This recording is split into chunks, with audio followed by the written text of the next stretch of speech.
Well, early this morning, the snow and icy conditions made driving tricky. A FedEx tractor trailer jackknife on the Staten Island Expressway at Clove Road. Fortunately, no one was seriously hurt in that. But the sanitation commissioner told us that there was not enough snow on the roads to send out the plows in that area. Eyewitness News reporter Derick Waller continues our coverage from the Bronx.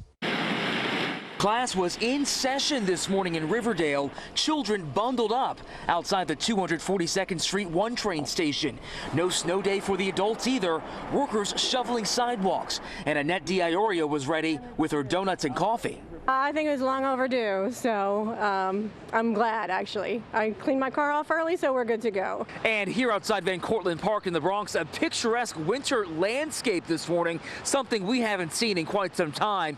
And some drivers told me they haven't seen one of these either. Neighbors Francisco Medrano and Richard Sinanen both had to break out the broom. Where's your ice scraper? I think I have it in my closet. It was not much snow, so I said, you know what? So you don't know where it is? I know where it is. I gotta keep looking for it. Did you have one last year?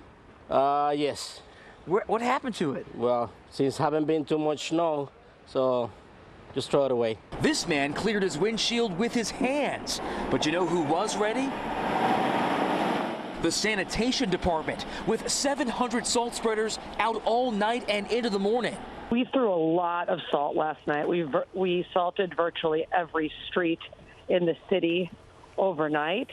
So that does help make the roads less slippery and melt some of the snow. The commissioner telling us most of the city's 2,000 plows were never deployed because there wasn't enough snow.